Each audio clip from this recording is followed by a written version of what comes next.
स्वागत है आपका दोस्तों बिहार न्यूज में। मैं हूं फिरदौस गनी और आप देख रहे हैं केडीवी लाइव। दोस्तों आज हो चुका है 17 जुलाई 2025। तो आज की पूरे बिहार की टॉप न्यूज लेकर आए हैं आपके लिए।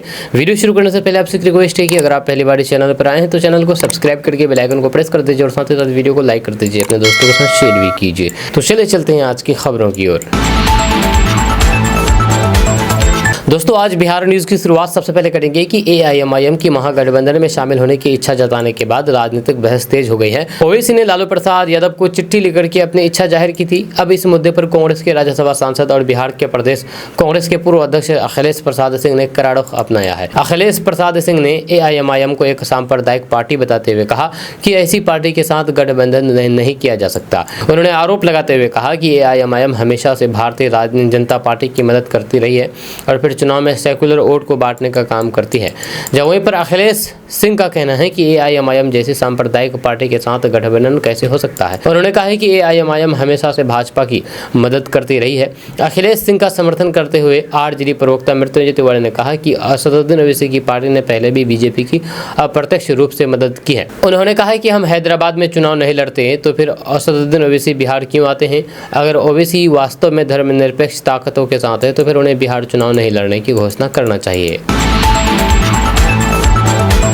दोस्तों पूर्व सांसद पप्पू यादव को जेडीयू में शामिल होने का ऑफर मिला है। दरअसल जैसे जैसे चुनाव करीब आता जा रहा है बिहार की राजनीति में दिलचस्प राजनीतिक घटनाक्रम सामने आ रहे हैं।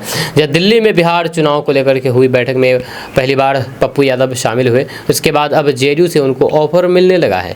जेडीयू के फायरब्रांड विधायक गोपाल मंडल और फिर पूर्णिया से निर्दलीय सांसद पप्पू यादव के बीच मुलाकात को लेकर के सियासी पारा चढ़ गया है। जी हाँ, विधायक गोपाल मंडल ने खुद स्वीकार किया है कि वे सांसद को जेडीयू में शामिल होने का न्योता देने गए थे। उन्होंने कहा है कि वे पप्पू यादव को सम्मान देना चाहते थे।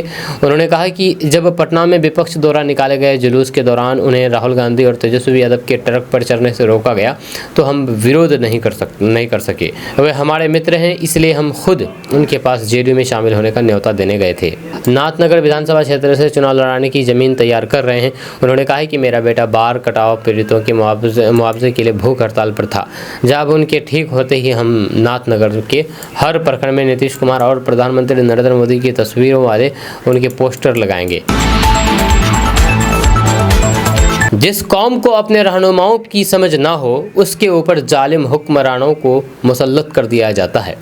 ये बातें हम नहीं कह रहे हैं बल्कि पैगंबर मोहम्मद साहब ने की है। अपने नबी की बातों को गौर करें और अपने बच्चों की शिक्षा, रोजगार एवं भविष्य को लेकर के आगे आएं। ये बातें मंगलवार को बहादुरगंज किशनगंज जिला के बहादुरगंज रसल हाई स्कूल के खेल मैदान में जनसुराज द्वारा आयोजित बिहार बदलाव सभा में पार्टी के संस्थापक प्रशांत किशोर ने कही है। उन्होंने भाजपा, जदयू और फिर राजद पर निशाना साधते हुए कहा कि बिहार में सत्ता पक्ष एवं विपक्ष डर की राजनीति कर रहा है। जब भाजपा एवं जदयू वाले राजद सहित महागठबंधन का डर दिखा करके वोट मांग रहे हैं, या राजद की भाजपा जदयू का डर दिखा करके उसे सत्ता पक्ष से बेदखल करके गद्दी के लिए वोट मांगा जा रहा है। प्रशांत किशोर ने आगे कहा कि बिहार में शिक्षा और फिर रोजगार को लेकर के इनके पास कोई विजन नहीं है। जैसे में डरने के बजाय अपने बच्चों के बेहतर भविष्य को लेकर के वोट करने की जिम्मेदारी हमारी और बढ़ जाती है। इस दौरान उन्होंने जनता के बीच वादा किया है कि दिसंबर 2025 से 60 वर्ष से अधिक आयु के सभी लोगों को 2000 रुपये मासिक पेंशन और फिर 15 वर्ष से कम आयु के बच्चों को निजी स्कूलों में फ्री शिक्षा मिलेगी। जब प्रशांत किशोर ने कहा है कि बिहार के लोगों ने मोदी को मंदिर के नाम पर वोट दिया, मंदिर बन गया। अनाज के नाम पर वोट मांगा, अनाज मिल गया। जाति के नाम पर वोट दिया तो नीतीश कुमार ने जातिगत जनगणना करा दी। प्रधानमंत्री बिहार के लोगों से वोट लेकर के एवं देश भर से पैसे लेकर के अपने राज्य गुजरात में फैक्ट्री लगवा रहे हैं। प्रशांत किशोर ने कहा है कि आपने कभी अपने बच्चों के भविष्य के लिए वोट नहीं दिया है, इसलिए वे गुजरात जाकर के इन्हीं फैक्ट्री में मजदूरी कर रहे हैं। आपको वहां से ले जाने के लिए ट्रेन दे रहे हैं लेकिन पलायन रोकने के लिए फैक्ट्री नहीं दे रहा है। आपको वहां ले जाने के लिए ट्रेन दे रहे हैं लेकिन पलायन रोकने के लिए फैक्ट्री नहीं दे रहे हैं। जी हाँ, यदि ऐसा हो गया तो फिर गुजरात जाकर के कौन मजदूरी करेगा, इसलिए आपको सिर्फ प्रवासी मजदूर बना करके रखा गया है। उन्होंने कहा है कि लालू के लालटेन में तेल डालने से भी अब कुछ नहीं होने वाला है। ऐसे में एक ही विकल्प है कि जनसुराज के विजन के साथ चले। यदि हमारी सरकार बनी तो फिर बिहार में रोजगार के अवसर उत्पन्न करके पलायन रोकना हमारी पहली प्राथमिकता होगी। उन्होंने कहा कि आज हम आपके बीच लोगों को जागरूक करने के लिए आए हैं। जहां आप लोगों के अपने बच्चों के भविष्य के लिए वोट करना चाहिए। हमें इसे संतुष्ट नहीं होना चाहिए कि हमें 5 किलो अनाज, सिलेंडर और फिर बिजली मिल रही है। दोस्तों, कल सुपौल में तेजस्वी यादव की एक जनसभा हुई और इस जनसभा में बारिश में लोग डटे हुए रहे। जब बारिश में भीजते भीजते तेजस्वी यादव की स्पीच को सुनी है वहाँ के लोग। जब बिहार के नेता प्रतिपक्ष तेजस्वी यादव मंगलवार को सुपौल पहुंचे थे, वहाँ पर कुशवाहा स्वाभिमान रैली में बिहार सरकार के खिलाफ जम करके हमला बोले। इससे पहले वहाँ पर बारिश शुरू हो गई। जब रैली में पहुंचे लोगों ने कुर्सी लेकर के अपने सिर को ढक लिया, लेकिन तेजस्वी यादव की सभा छोड़ करके नहीं गए। जब तेजस्वी यादव ने रैली को संबोधित करते हुए बिहार की एनडीए सरकार और मुख्यमंत्री नीतीश कुमार पर तीखा हमला बोला। उन्होंने कहा है कि हमारी लड़ाई गरीबी, बेरोजगारी और फिर पलायन के खिलाफ है। जब सुपौल राघोपुर हाई स्कूल मैदान में आयोजित कुशवाहा स्वाभिमान रैली में मंगलवार को जनसैलाब उमड़ पड़ा। झमाझम बारिश के बावजूद भी लोगों का जोश कम नहीं हुआ। जब भीगने से बचने के लिए कई कार्यकर्ताओं ने कुर्सियों को उल्टा करके उसे छाते की तरह इस्तेमाल किया और पूरे उत्साह के साथ आरजेडी नेता तेजस्वी यादव को सुनते रहे। दोस्तों, बिहार के सभी रैयतों को अब खाता नंबर मिलेगा। उसके बाद भूमि सर्वेक्षण की समय सीमा तय कर दी गई है। दरअसल बात यह है कि बिहार के राष्ट्रीय एवं भूमि सुधार मंत्री संजय सरावगी ने एक बड़ा ऐलान करते हुए कहा कि 31 दिसंबर 2026 तक बिहार में भूमि सर्वेक्षण का कार्य पूर्ण कर लिया जाएगा। राजधानी पटना स्थित सर्वे भवन में आयोजित कार्यक्रम में मंत्री ने इस बात की घोषणा की है और कहा कि बिहार भूमि डिजिटलाइजेशन की दिशा में देश का अग्रणी राज्य बन चुका है। मंत्री सरावगी ने कहा कि एक समय था जब विभागीय कर्मी झोला लेकर के चलते थे, लेकिन अब ये व्यवस्था इतिहास बन चुकी है। पूरी प्रक्रिया अब डिजिटल और फिर पारदर्शी हो चुकी है। उन्होंने जानकारी दी है कि बिहार पहला राज्य है जहां पर उच्च तकनीकी सहायता से स्पेशल डिजिटलाइजेशन का कार्य हो रहा है। इसका सीधा फायदा आम जनता को होगा। भू अभिलेख अद्यतन होंगे, भूमि विवाद खत्म होंगे और फिर एकीकृत प्रणाली के तहत तेज, पारदर्शी और फिर भरोसेमंद सेवाएं उपलब्ध होगी। दोस्तों, बिहार के भागलपुर जिले के गांव में नशा करने वालों के लिए अब कोई जगह नहीं है। जहां लोगों ने नशेड़ियों के खिलाफ अभियान छेड़ दिया है। उनकी एंट्री पर बैन लगाया गया है। गांव के एंट्री गेट पर ड्रॉप गेट लगा करके रोको टोको अभियान चलाया जा रहा है। ग्रामीण खुद से पहरेदारी करते हैं और फिर संदिग्ध को रोक करके उनसे पूछताछ करते हैं। दरअसल बिहार में शराबबंदी के बावजूद भी सूखे नशे का प्रचलन तेजी से बढ़ गया है और युवा पीढ़ी पूरी तरीके से इसकी जकड़ में आ गई है। नशा का जाल गाँव गाँव तेजी से फैला है। खास करके ब्राउन शुगर और फिर स्मैक के नशे की लत से युवा खुद को बर्बादी की तरफ ढकेल रहे हैं। दरअसल भागलपुर जिले के रसलपुर थाना क्षेत्र के अंतर्गत आने वाले कहलगांव के लोगों ने नशे के खिलाफ ठोस पहल की है। रसलपुर थाना इलाके के कुलकुलिया सैदपुर गांव के लोगों ने ठोस पहल की है। नशा छोड़ो वरना सीडीओ को रोकने के लिए गांव के प्रवेश पथ पर ड्रॉप गेट लगा दिया गया है। ग्रामीण वहां पर खुद से ड्यूटी करते हैं ताकि जो संदिग्ध गांव में पहुंचे उसे रोक करके पूछताछ की जा सके। इस पहल के बाद गांव में नशेड़ियों का जमावड़ा कम हुआ है। 1% वोटर हटने से 35 सीटों का समीकरण बदल सकता है। जी हाँ, अगर 9% हुआ तो फिर सियासत भूचाल आ जाएगा। दरअसल बात यह है कि बिहार में 2025 के विधानसभा चुनाव से पहले चुनाव आयोग द्वारा विशेष गहन पुनरीक्षण के तहत मतदाता सूची से 35,05,000 से अधिक नाम हटाए जा चुके हैं और ये आंकड़ा 70 लाख तक पहुंच सकता है। इस प्रक्रिया ने बिहार के सियासी हलकों में हरकत मचा दिया है। विपक्षी महागठबंधन इसे गरीब, दलित और फिर प्रवासी मजदूरों के मताधिकार पर हमला बता रहे हैं, जबकि एनडीए को इसका अपेक्षाकृत कम नुकसान होने की संभावना है। चुनाव आयोग के आंकड़े के अनुसार बिहार 7 करोड़ 90 लाख मतदाताओं में से 4.52% यानी कि 35.5 लाख नाम हटाए गए हैं, जहां इनमें 12,55,000 मृत, वहीं पर 17,37,000 दोहरे पंजीकरण वाले मतदाता शामिल है। एक चुनाव विश्लेषक ने कहा कि ये प्रक्रिया मतदाता सूची को शुद्ध करने के लिए है, लेकिन इसका प्रभाव असमान हो सकता है। अगर ये आंकड़ा 70 लाख तक पहुंचता है तो फिर प्रत्येक विधानसभा सीट औसतन 28,000 से अधिक मतदाता प्रभावित होंगे। ये 2020 के चुनाव में कई सीटों पर जीत हार के अंतर से कहीं ज्यादा है। वहीं पर आरजेडी नेता तेजस्वी यादव ने चेतावनी दी है कि मात्र 1% वोटर हटने से प्रति सीट 3,200 मतदाता प्रभावित होंगे, जो 2020 में 35 सीटों की जीत हार के अंतर से अधिक है। एक राजनीतिक विश्लेषक ने कहा है कि इन 35 सीटों में किशनगंज, अररिया और फिर पूर्णिया जैसे सीमांचल की 4 सीटें हैं, जहां पर महागठबंधन का वोट बैंक मुस्लिम, यादव और दलित मजबूत है।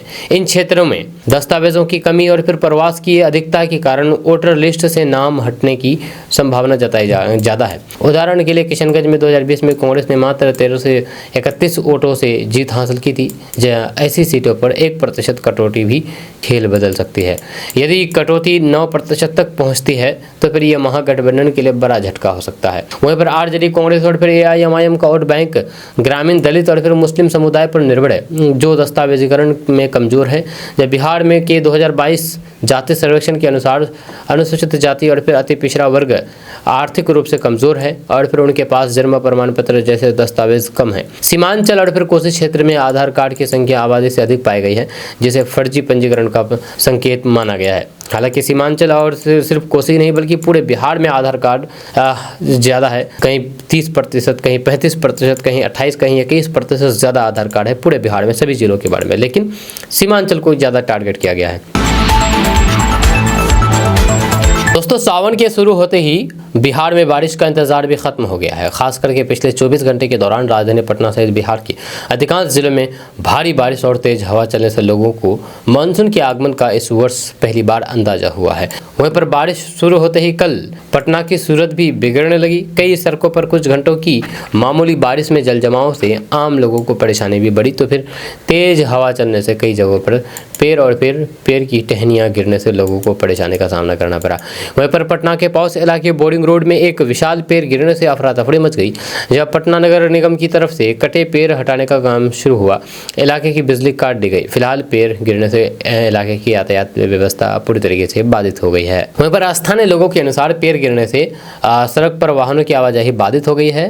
वहीं पर मौसम विभाग के मुताबिक आज रोहतास और फिर भभुआ जिले में बहुत भारी बारिश की संभावना है, जबकि बक्सर, औरंगाबाद, अरवल, जहानाबाद, नालंदा, शेखपुरा, लखीसराय, जमुई और फिर बांका में भारी बारिश की चेतावनी जारी की है। इसके अलावा पश्चिमी चंपारण, पूर्वी चंपारण, गोपालगंज, सिवान, सारण समेत पटना, गया, पूर्णिया सहित सभी 33 अन्य जिलों में भी बारिश की संभावना जताई है। वहाँ पर भोजपुर, बक्सर, कैमूर, रोहतास, औरंगाबाद और अरवल में आज आकाशीय बिजली गिरने की आशंका जताई गई है।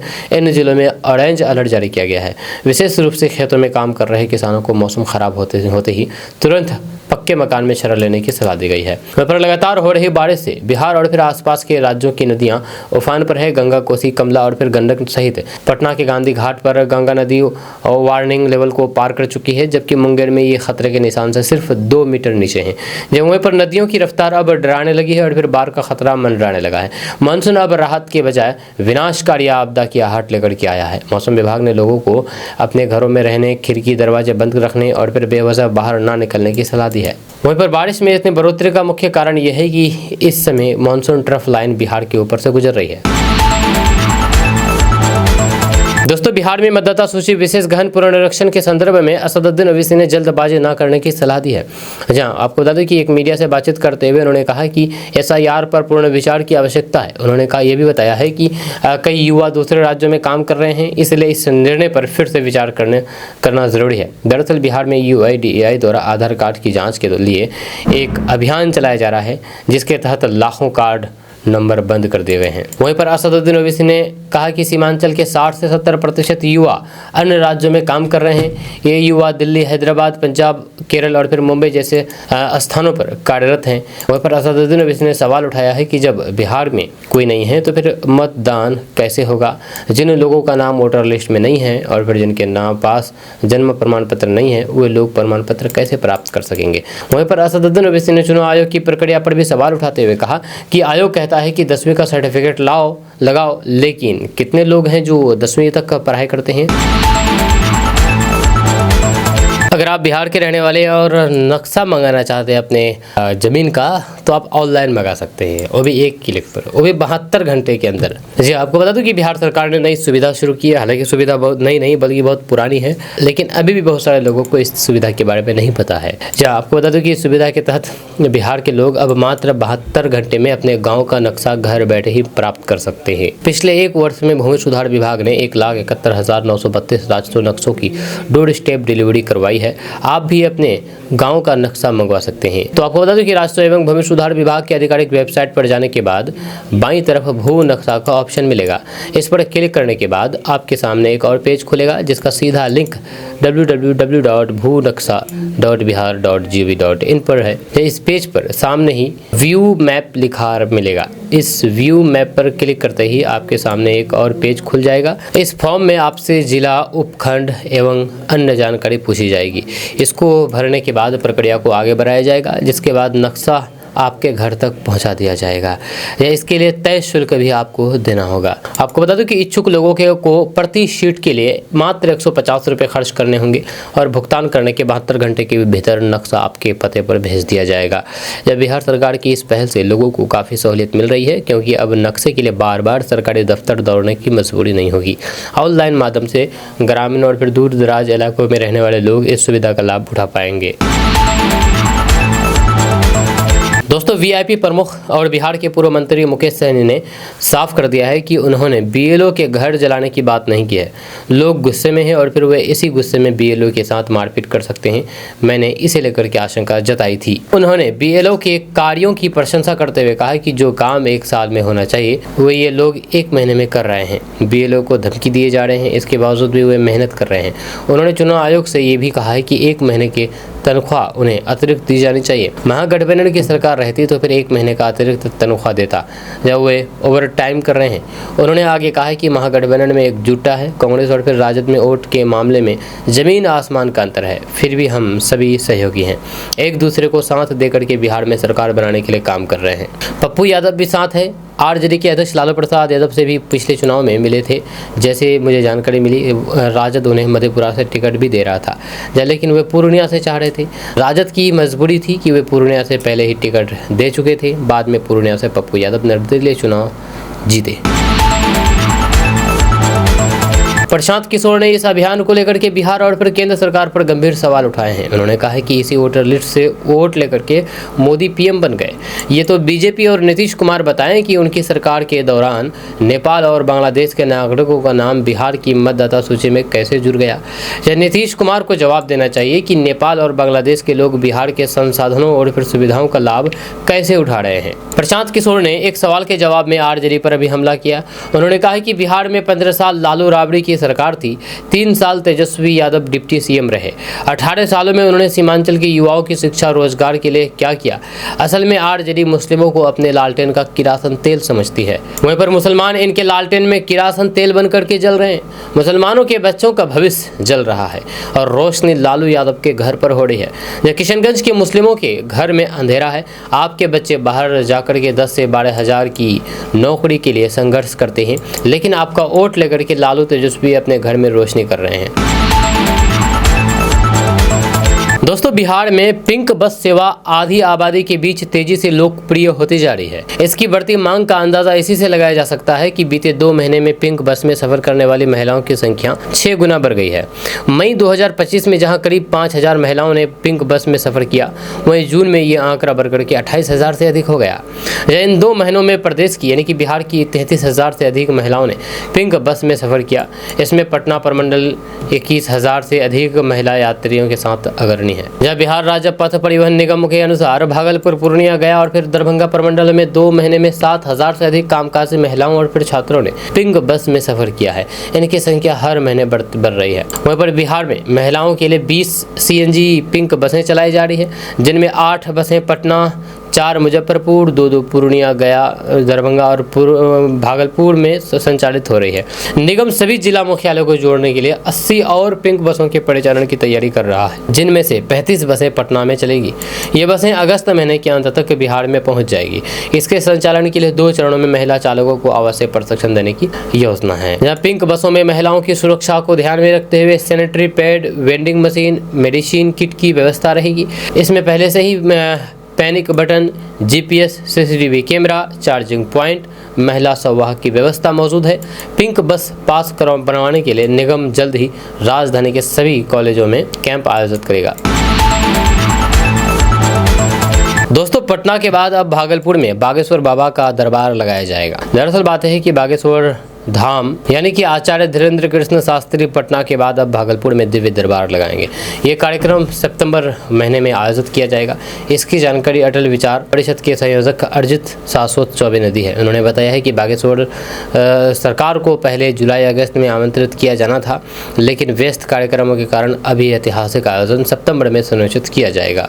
धीरेन्द्र कृष्ण शास्त्री के कार्यक्रम के लिए सैंडिस स्टेडियम या फिर भागलपुर एयरपोर्ट मैदान को विकल्प के रूप में देखा जा रहा है। अंतिम स्थल का निर्णय जल्द लिया जाएगा, लेकिन स्थानीय प्रशासन से लेकर के आयोजन समिति तक सभी सतर्क हैं, क्योंकि लाखों की संख्या में श्रद्धालुओं के भागलपुर पहुंचने की संभावना जताई जा रही है।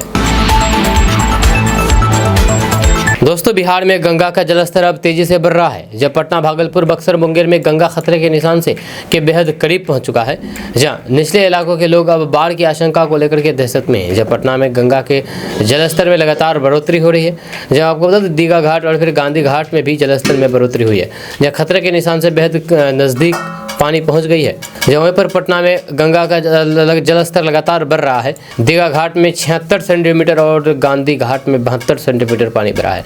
दीघा घाट में पानी खतरे के निशान से महज 1.72 मीटर और फिर गांधी घाट में महज 80 सेंटीमीटर नीचे बह रही है। अब पटना के आसपास और निचले इलाकों में पानी फैलने लगा है।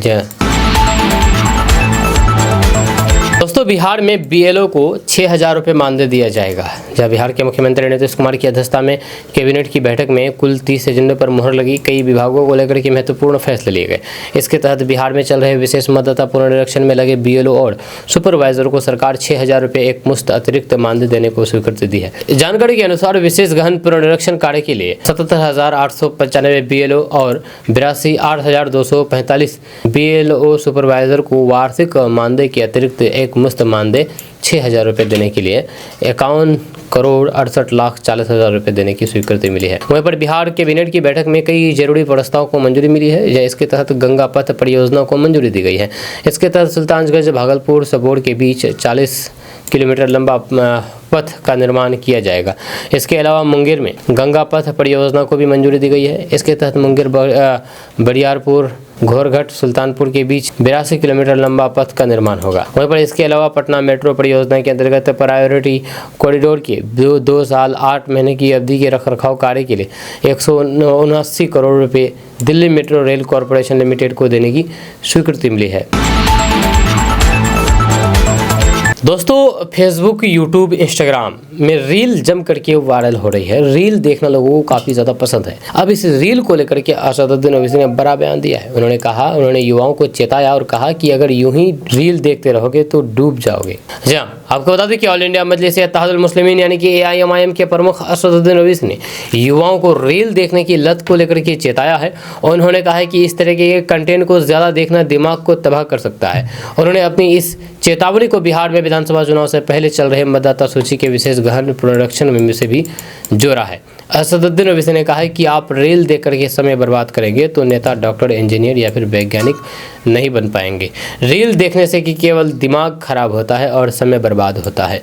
बिहार में मतदाता सूची के पुनरीक्षण को लेकर के चल रहे विवाद का जिक्र करते हुए उन्होंने युवाओं से पूछा है कि अगर वे रीलों में ही डूबे रहेंगे तो बूथ लेवल अधिकारी यानी कि BLO को कैसे जवाब देंगे। ओवैसी ने पूछा है कि मेरा मतलब है कि बिहार में गहन पुनरीक्षण के नाम पर क्या चल रहा है। कई लोगों को बांग्लादेशी, नेपाली और फिर म्यांमार से बताया जा रहा है। अगर कोई BLO आपके पास आता है तो आप उनके सवालों का जवाब कैसे देंगे। दोस्तों, अब तक प्रशांत किशोर की तारीफ करने वाले बिहार के चर्चित शिक्षक खान सर प्रशांत किशोर पर भड़के हुए हैं।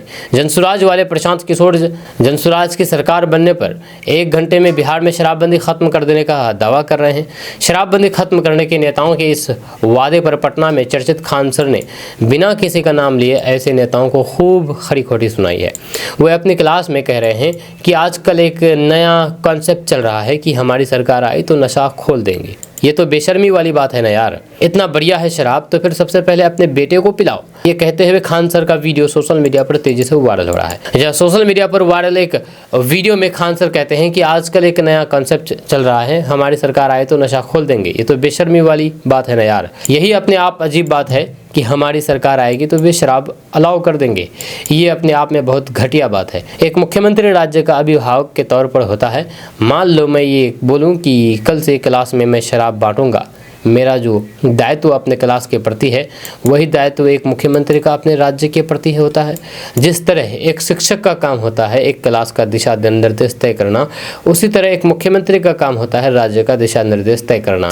सोचो कल से हम ये कहें कि क्लास में शराब अलाउ कर देंगे तो फिर लोग हमको क्या कहेंगे। उन्होंने आगे कहा है कि लोगों की भी बहुत बड़ी गलती है, वह शिक्षक, डॉक्टर और फिर बिजनेसमैन से उसका कर्तव्य पूछते हैं, लेकिन अपने परिवार, अपने सरकार से कर्तव्य पूछना भूल जाते हैं। क्यों शराब दे दोगे भाई? अगर इतना ही शराब बढ़िया है तो फिर अपने बेटों को पहले पिलाओ। लॉजिक दिया जा रहा है कि शराब तो बिक ही रहा है। अरे भैया, भगवान थोड़े हैं मुख्यमंत्री जो 100% खत्म कर देंगे। दोस्तों, बिहार में विधानसभा चुनाव से पहले मतदाता पुनरीक्षण का काम चल रहा है। विशेष गहन मतदाता पुनरीक्षण को लेकर के विपक्षी दल लगातार चुनाव आयोग और फिर बीजेपी को घेर रहे हैं। अब बिहार विधानसभा में नेता प्रतिपक्ष तेजस्वी यादव ने दावा किया है कि पिछले चुनाव में जिन विधानसभा सीटों पर हार जीत का अंतर कम था, जब उन सीटों पर बीजेपी वोटों को छांटना चाहती है। तेजस्वी यादव ने इसके लिए अपने एक्स पोस्ट पर आंकड़े भी गिनाए हैं। तेजस्वी यादव ने एक्स पर लिखा है कि बिहार में कुल 9 करोड़ मतदाता हैं। कल्पना कीजिए, बीजेपी के निर्देश पर अगर मिनिमम 1% मतदाताओं को भी छांटा जाता है तो फिर लगभग कई लाख हजार मतदाताओं के नाम करेंगे। यहाँ पर हमने केवल 1% की बात की है, जबकि इनका इरादा इससे भी अधिक प्रतिशत का है। अगर हम इस 1% को यानी कि लाख हजार मतदाताओं को विधानसभा क्षेत्र से विभाजित करते हैं।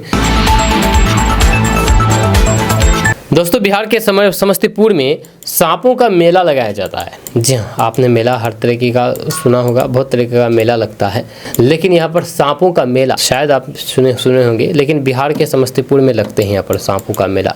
यहाँ पर जिंदा सांप गले में लटका करके लोग मंदिर जाते हैं और ये परंपरा आज से नहीं करीब 300 साल से चली आ रही है। यहाँ देश भर में नाग पंचमी के दिन सांपों को दूध पिलाने की परंपरा है, लेकिन देश में एक ऐसा गांव भी है जहां पर नाग पंचमी के मौके पर सैकड़ों जहरीले सांपों को नदी से बाहर निकाला जाता है। इतना ही नहीं, यहाँ के लोग नदी से निकाले गए सांपों के साथ बच्चों की तरह खेलते हैं।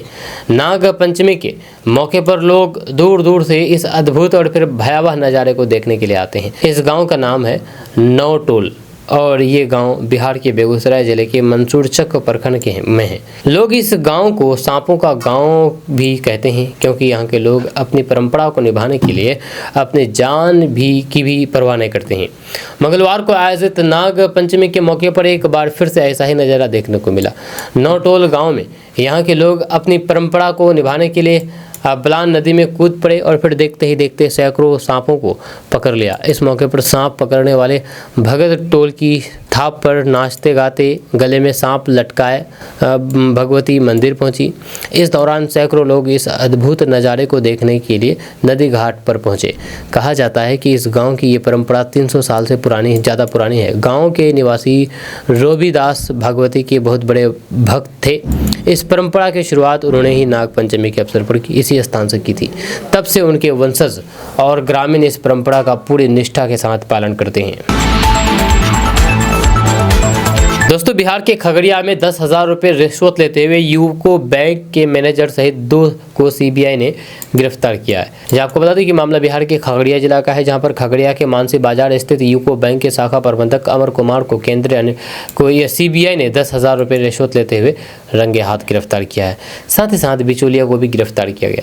सीबीआई के डीएसपी के नेतृत्व में छापेमारी की गई है। बताया जाता है कि बैंक प्रबंधक एक ग्राहक से लोन दिलाने के नाम पर 2 लाख रुपए का डिमांड किया था।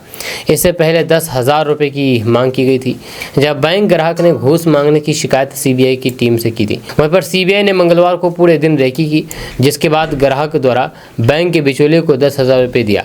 बिचौलिए ने बैंक में घुस करके मैनेजर को रुपये देने लगा। इस दौरान सीबीआई की टीम ने बिचौलिया राजेश पासवान के साथ बैंक मैनेजर अमर कुमार को पकड़ लिया। जब घूस लेते हुए गिरफ्तार किए गए यूको बैंक के मैनेजर और फिर बिचौलिए से अलग अलग पूछताछ की गई। परिसदन में सीबीआई टीम के डीएसपी ने पूछताछ किया। बताया जाता है कि सीबीआई के संजीव कुमार ने शाखा प्रबंधक और फिर बिचौलिए के आवास पर पहुंच करके कागजात जब्त किया। लोन देने के एवज में तैयार किए गए पेपर को भी जब्त किया गया। शाखा प्रबंधक के आवास से जब्त किए गए कई दस्तावेज को परिसदन में सील किया गया है। दोस्तों, बिहार के नेता प्रतिपक्ष तेजस्वी यादव ने एक बार फिर से सीएम नीतीश कुमार और एनडीए सरकार पर हमला बोला है। नीतीश सरकार ने कैबिनेट में अगले 5 साल में 1 करोड़ नौकरी देने की बात कही है। इस पर तेजस्वी यादव ने कहा कि इन लोगों ने जो कहा है क्या कभी पूरा किया है? बिहार से इनकी विदाई तय है। तेजस्वी यादव ने ये बातें कही है। जी हाँ, तेजस्वी यादव ने आगे कहा है कि चुनाव आ रहे हैं और बिहार से इनकी विदाई तय है, इसलिए ये लोग कुछ भी बोले जा रहे हैं। मीडिया से उन्होंने कहा कि आप लोग अब ये नहीं पूछेगा कि पैसा कहाँ से आएगा, आप लोग पूछेंगे ही नहीं। तेजस्वी यादव ने कहा कि अगर नौकरी देने की बात है तो जनता में आकर के बताएं, कभी उन्होंने खुद कहा है। जहां आपको बता दूं कि तेजस्वी यादव चुनावी साल में लगातार एनडीए सरकार पर हमलावर हैं। वे सरकार की किसी भी खामी और फिर मुद्दे को छोड़ते नहीं है। 1 करोड़ युवाओं को सरकारी नौकरी का ऐलान किया गया, जिस पर तेजस्वी यादव ने यह हमला बोला है। दोस्तों, बिहार में 3 करोड़ वोटरों का नाम कटेगा, जहां कांग्रेस के इस दावे से राजनीति गर्मा गई है। आपको बता दूं कि बिहार मतदाता सूची पुनर्निरीक्षण को लेकर के राजनीतिक एक बार फिर से गर्मा गई है। मतदाता सूची से नामों की भारी कटौती का दावा विपक्ष कर रहे हैं। वहीं पर मीडिया रिपोर्ट्स के अनुसार मतदाता सूची पुनर्निरीक्षण के तहत करीब 35 लाख वोटरों के नाम हटाए जा रहे हैं। कांग्रेस की इस आंकड़े ने बड़ा सवाल खड़ा कर दिया है। कांग्रेस के प्रदेश अध्यक्ष राजेश राम ने कहा कि ये संख्या हकीकत से बहुत कम बताई जा रही है। उनका दावा है कि कम से कम 3 करोड़ से अधिक मतदाताओं के नाम वोटर लिस्ट से हटाए जा सकते हैं, जिससे चुनावी प्रक्रिया की पारदर्शिता और फिर निष्पक्षता पर गंभीर सवाल खड़े होंगे। वहीं पर पत्रकारों से बातचीत करते हुए बिहार कांग्रेस के प्रदेश अध्यक्ष राजेश राम ने कहा कि राज्य से बाहर काम करने वाले करोड़ों मजदूरों के नाम इस पुनर्निरीक्षण के दौरान बिना उचित प्रक्रिया के वोटर लिस्ट से हटाए जा रहे हैं। उन्होंने आरोप लगाया है कि बिहार में 2 करोड़ से अधिक रजिस्टर्ड प्रवासी मजदूर हैं जो देश के अन्य हिस्सों में रोजगार के लिए गए हैं। इसके अलावा 1 करोड़ से ज़्यादा गैर पंजीकृत श्रमिक भी बाहर रहते हैं, जबकि ये लोग अस्थायी रूप से बाहर नहीं गए हैं, सिर्फ काम करने बाहर गए हैं। तो फिर क्या उन्हें मतदाता सूची से हटाना जायज़ है? आयोग का कहना है कि ये प्रक्रिया पूरी तरह से नियमबद्ध है और पारदर्शी तरीके से की जा रही है और फिर किसी भी व्यक्ति को मनमाने ढंग से सूची से नहीं हटाया जा रहा है। दोस्तों, जनसुराज के नेता प्रशांत किशोर ने पूर्णिया में बहुत बड़ी बात कह दी है। प्रशांत किशोर ने जेडीयू, बीजेपी, राजद और फिर एआईएमआईएम पर जमकर के हमला बोला है। उन्होंने जोर दे करके कहा है कि बिहार में 60% से ज़्यादा लोग बदलाव, शिक्षा, रोजगार और फिर एक नई व्यवस्था चाहते हैं। जनसुराज के सूत्रधार प्रशांत किशोर ने कहा है कि राजद को यहाँ वोट इसलिए मिलते हैं क्योंकि भाजपा को मुसलमान वोट नहीं मिलते। कांग्रेस का यहाँ पर कोई वजूद नहीं है। एआईएमआईएम हैदराबाद की पार्टी है, इन दलों का कोई भी अस्तित्व नहीं है। बिहार में केवल जदयू, राजद और फिर भाजपा का दल है। एक गठबंधन भाजपा राजद का है और दूसरी तरफ राजद का गठबंधन है। एक गठबंधन भाजपा जदयू का है तो दूसरी तरफ राजद का गठबंधन है। प्रशांत किशोर ने यह भी कहा है कि बिहार की जनता के पास 3 ही विकल्प है। जब पहला, यदि वे जो व्यवस्था चल रही है उसे चलाते रहना चाहते हैं तो फिर नीतीश भाजपा को वोट दें। दूसरा, यदि कि आप इस व्यवस्था से परेशान हैं तो फिर आपके पास 2 रास्ते हैं। या तो आप राजद का जंगल राज, अपराध, बदमाशी वाले राज को वापस लेकर के आएँ, या फिर आप एक ईमानदार और सशक्त प्रयास के साथ जुड़िए।